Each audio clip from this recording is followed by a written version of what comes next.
Hey, Notre Dame fans, Mike Singer and Tyler Horka here from Blue and Gold on Monday afternoon, as always, with a post Marcus Freeman press conference reaction video. He talked to the media for about 35, 36 minutes, so it was a little bit longer than usual. And At the end of the press conference, really interesting talk about transfer quarterbacks.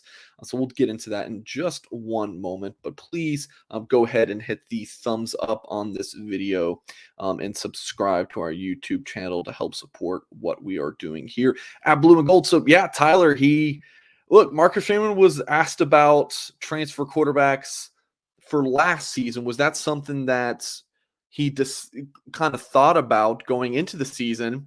Freeman thought that the question was about transfer quarterbacks for next season. So Freeman talked about, and you can find this all in our Marcus Freeman press conference video highlights that we've posted.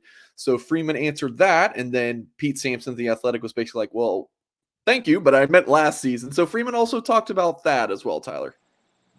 Yeah, so I guess I'll just go chronologically with what Marcus Freeman said. And like you said, at first he thought he was asking about this upcoming offseason. There's still, 9 games to play before Notre Dame gets there. But he said, yeah, man, if that's something that the Fighting Irish need, we'll talk about it. And we'll see if we need to bring in a guy from the college ranks. And I think this is up your alley, Mike. But he also said if it's a 2023 guy and Notre Dame is able to somehow get a quarterback in the class, which they do not have right now, he'd be open to that as well. So everything on the table.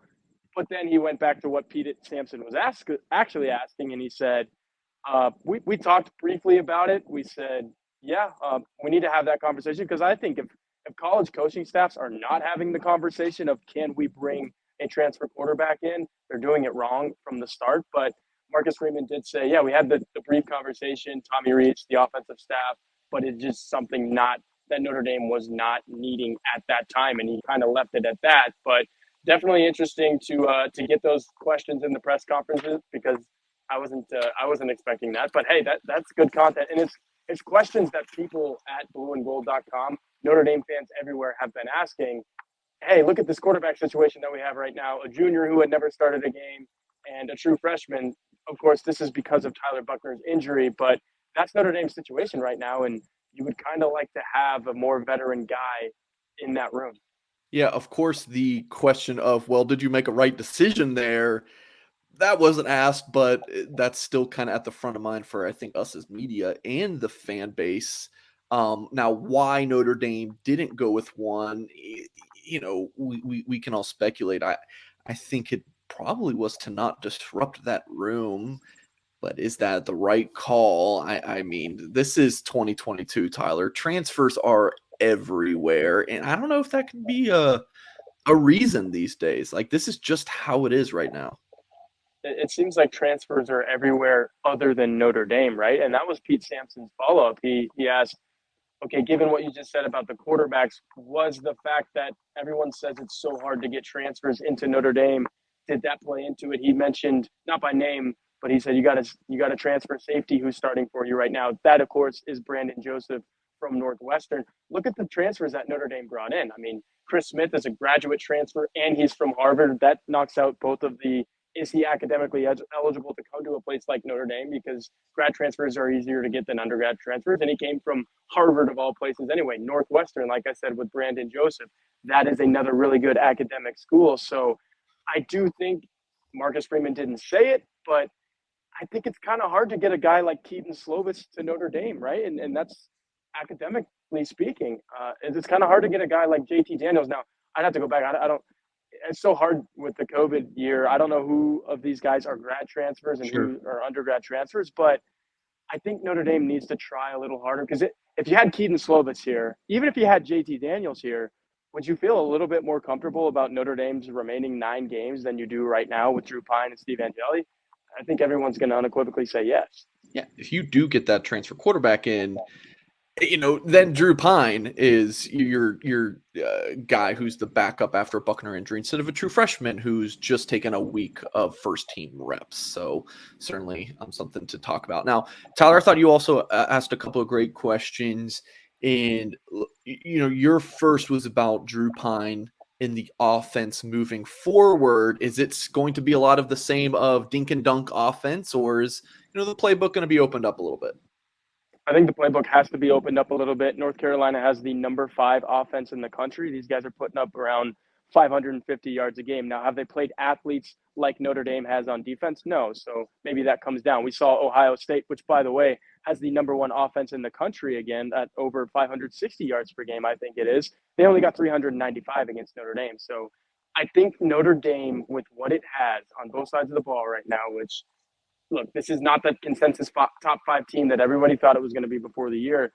Notre Dame has a team where it has to change its game plan a little bit depending on who it plays. And now you're up against a North Carolina team that you probably can't do everything that you did offensively against Cal right here at the stadium on the road against North Carolina, because I don't care if North Carolina has played an FCS opponent, Appalachian State and Georgia State, they are still going to score probably more than the 17 points that Cal put up.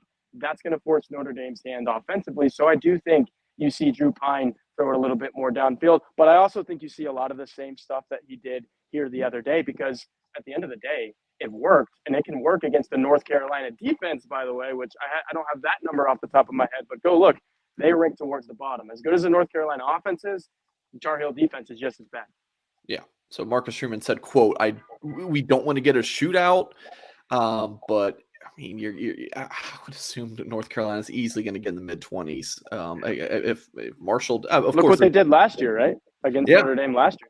Right. Yeah. This Notre Dame defense is pretty stinking good. Need to get a freaking turnover this Saturday. And Tyler, the excellent backdrop. We sacrifice a little bit in the way of audio because you're standing out there with wind and golf carts running by and you're on your AirPods. But the backdrop is fantastic. We want to let people know that we have boots on the ground in South Bend. You want to say something, Tyler? Yeah, I was just gonna say there's only like 4 days like this left in South Bend. I see the forecast coming up. It's going to be in the 40s this weekend. So I'm doing all I can while I can. Oh no, Tyler, we're going to put you in, we're still going to put you out there when it's snowing. Or my On-3 hoodie when it's snowing. There you go. Last thing before we get you out of there, quick update, Deion Colsey, Tobias Merriweather, Marcus Freeman was asked about those guys. Didn't have much to say about Colsey. He did play a little bit on kickoff return, I believe, Tyler. So working Colsey back in. And then what do you have to say about Tobias Merriweather? So basically, before I get to those two guys, the Notre Dame wide receiver room is going to remain a question mark for as long as these guys don't produce on the field. Again, I don't have these numbers off the top of my head or right in front of me, but I think Lorenzo Styles led the group with 3 catches for 29 yards. Without Audric Estime and Chris Tyree in the passing game last week, Drew Pine, we're sitting here talking about like a 100-yard day at best, and we're saying, can this guy compete? Can he win football games? So as long as that remains the case, you're going to get questions about Deion Colsey. You're going to get questions about Tobias Merriweather. Colsey sprained his knee in fall camp. It's been about a month since then, maybe a little bit over a month.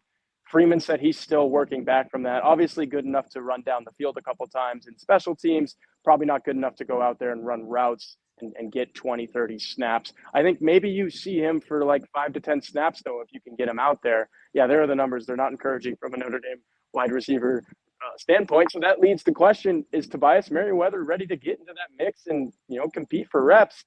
Freeman went back to what he has been saying about Merriweather all along. It's the trust factor with the coaches. It's the confidence piece. He's a true freshman who, look, not everybody can be a Ben Morrison and go out there and start like he did against Cal. That's a confidence thing, and that's a trust buildup within the coaching staff. It's just not there for Merriweather yet. You saw him make his debut. I think he played 5 snaps on the dot. So it was good to see him out there because he still looks the part. That guy is a lanky frame, and I think he can get down the field, but he's just not there yet in terms of building that confidence and the trust factor with the coaches.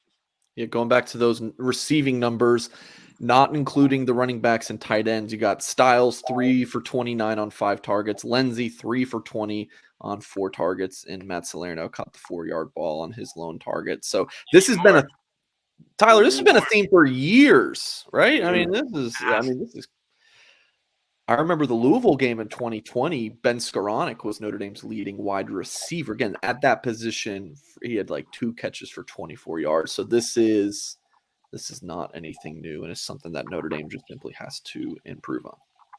Yeah, and it's something that we feared going into the season, right? Us as media members were like, we don't know about this 8-man wide receiving core. Avery Davis goes down in the first 2 weeks of fall camp. And I mean, we're sitting here, we're not talking about that anymore because what can you do? He's not going to play for Notre Dame a single snap this year. But that's part of Notre Dame's reality is that it doesn't have the dudes at that position to kind of compete. And guess who does have a lot of those dudes? North Carolina. Marcus Freeman spent a lot of time talking about Josh Downs today, who had 10 catches for 142 yards at this stadium last year. It's going to be a tough proposition for Notre Dame to go 4 quarters and compete with a team like that. The defense, like you mentioned, Mike, is going to have to be stout and it's going to have to get takeaways.